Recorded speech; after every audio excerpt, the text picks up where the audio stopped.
I think this is a subject that doesn't get talked about often, but you have written an article about this in Pragyata, and that is about the contributions of Shudras in our civilization. Now, in today's world, whenever you talk about Shudras, the very word itself tends to attract a lot of negative connotations, and people assume all sorts of things in their mind. But if we look at the history of our civilization, I believe Shudras have played such a critical role in not only helping the civilization survive but also thrive. Can you please share your thoughts on this? Absolutely. I mean, Shudras have played a glorious role in as artists and artisans and all sorts of skills and manufacturing. I mean, the whole range of material activity, what you would call manufacturing in the current, current times. All that was under the, broadly under the umbrella of Shudras, right? And the Shudras have built the great temples that we were just talking about, right? They were the primary, the designers, the architects, the artisans, the sculptors, the carpenters, right? So so there is no denial. There is absolutely no sense in denying them the glory of what their ancestors were, involved with. So the thing is that they were always a proud people, that is the Shudras, uh, and they had all the reasons to be proud. Uh, they had their own system of education, and these days people say, oh, they were denied Vedic education. They were not denied Vedic education. They had nothing to do with Vedic education. We are talking about a pre-industrial era, right? So Vedic education is a very specialized form of education. Um, it takes almost a decade for someone to be well versed with the Veda, कि कंठस्थ भी हो जाए, बोलना भी, उच्चारण भी important है, and to have the knowledge of the Vyakaran, the Vedangas, the to have access to, I mean, to have read all the commentaries by the great acharyas. So all that is Vedic education, and it takes a long time, right? It takes almost a decade or more than that for higher caliber acharyas. Similarly, in parallel, the Shudras had their own education, right? So the for example, the the the the people who designed and built the Brihadishwara temple, for example, it's an architectural marvel. Uh, do, do you think any reasonable, any sane person would believe that this is the work of some unpada, illiterate person? Right. So they had their own rigorous system of education through which they were trained in various arts and craftsmanship, and things like architecture. They knew mathematics. They even knew Sanskrit, right? So the article that you mentioned, we've also provided inscriptional evidence from one of the great works by Vijaya Ramaswamy, uh, where they've they've written in Sanskrit, right? So all that points to the glory of the Shudras only. And given that situation where you are going through a rigorous 10-year education in parallel with the Brahmanas, how will you suddenly switch course and start all over again and become a Vedacharya? So I mean, in that era there was no mobility, occupational mobility.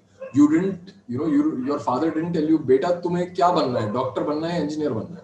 You did what your father did, and that was as true for the Brahmins, the Kshatriyas, the Vaishyas, as the Shudras, right? So given that lack of choice, you had your own education system.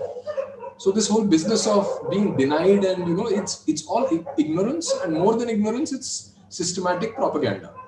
Why systematic propaganda? Because again, it goes back to the fact that we are a post-colonial society, and there was a period of colonization. And in colonization, I don't just mean the British rule, but also the Middle Eastern colonization that happened. where a lot of turmoil took place, and the traditional institutions uh, were broken. The continuity of the traditions were broken. There was pressure to convert, like in Kashmir, right? Uh, so all that happened. So many people died. There was a centuries of genocide which happened. So in those circumstances, there was a lot of misery, right? And often these communities, which were living in relative harmony, they turned hostile to each other, right? It could be anyone. It need not necessarily be upper versus lower. It could be lower caste versus lower caste, so called. I don't believe in this hierarchy, but I'm just using the common parlance. So this Shudra versus Shudra community also happened, right? And I could go on and on. For example, when we wrote the Shudra article, there were people who said that no, you have talked about Shudras because they are Savarnas. What about Avarnas? There is much to be said about Avarnas as well, and perhaps we'll soon write about them also. For example, how the Charamkars, the Chamars, how they fell on bad days, right? From the barter system of the Balutadari, where they were taken care of, their families, everything was taken care of. They were even granted lands by the villages that they served. So they were landowners also, contrary to propaganda. To the times when the Britishers introduced industrial production of leather, right? What happened to that entire system where the chamar used to take the dead cow and process it, and in a very organic, using organic material and natural chemicals to process the leather. And then when they introduced chromium tanning, and all sorts of things happened, and then they encouraged cow slaughter, so the whole system got disrupted. And when this miserable time, when we now look back at it, we refer to the colonial sources, and these colonial sources are obviously justifying what they are doing, right? And then we cite those same sources and say that, look, these guys were at each other's throats all the time. That's not true. Any serious reading of it would tell you, any sincere and serious reading of the texts of the records of that era will tell you that this was not the case. That it was not that people were at each other, but they were made to fight each other, not in the sense of a conspiracy theory, but the situation became such that there was fight for small resources, right? Uh, and I'll try to make this brief because there's so much to say. But let's take the case of the chamars again.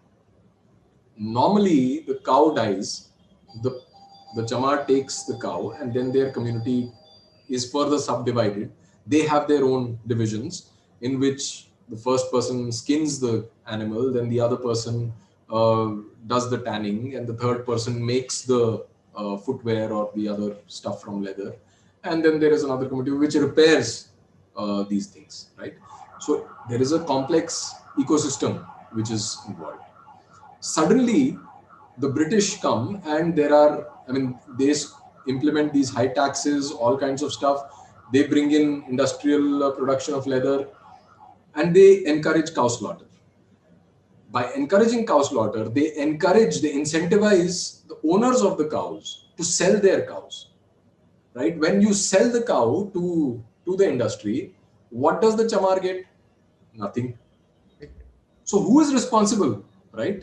it's the changed circumstances which were induced by the colonial power that were responsible for this disruption, that left the chamar at the brink of, not on the brink of, but completely powerless and in absolute poverty.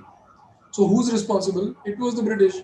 But if you say that, they'll say, oh, you blame everything on the British.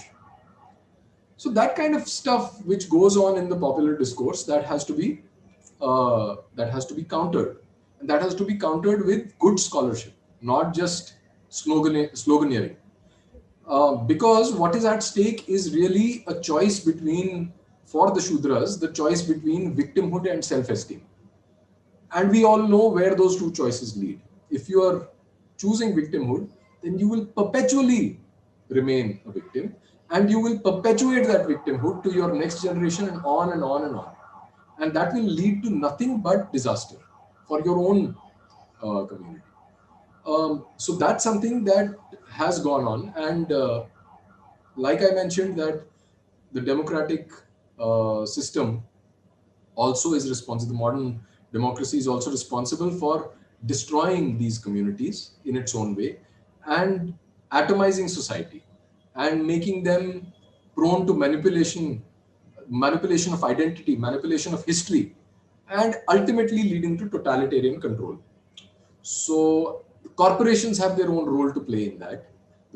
The corporations, I mean, today also, the kind of conditions in which many of the industries, these, for example, the leather industry, if you look at the average condition of the worker in the leather industry, it is worse than slavery. But no one has the guts or the gumption to point that out, because, oh, it's modern industry. And you have the audacity to question a system where everything was in harmony. I'm not saying it was a utopia. There were conflicts, there were all kinds of things, but it was nowhere as bad as how it is today for them. But you're refusing to see the the complete mess in front of you because it's so horrible, and you're blaming some event in the past for which actually the people who enslaved you are responsible, but somehow you're internalizing that guilt. That's what is happening. That is what colonialism and coloniality is all about. So, it's a circular problem. So now that, I mean, if you bring in corporations to this mix, right, the modern corporations, you will realize that people from these marginalized communities are still being exploited, right? They don't live in great conditions, right? Which is why you have this whole Marxist and communist movement, and the labor unions and stuff. And there is a lot of propaganda happening from both sides. From the side of the capitalists who say that no, this is trickle down, we will make money, money will go to everyone. And there are communists who will say no, we need revolution and we need to break down everything. But they're basically working in the same framework, right? And they're fighting each other. It's just a dialectic that they are engaged in. Whereas the traditional system of organization, which was community based, had a lot more wisdom. It was not perfect, but it took care of its people. If you go to a leather processing shop today in Kanpur or Bangladesh, you will find people working in abysmal conditions, in toxic conditions, right? And no one questions that, because it's a modern industry.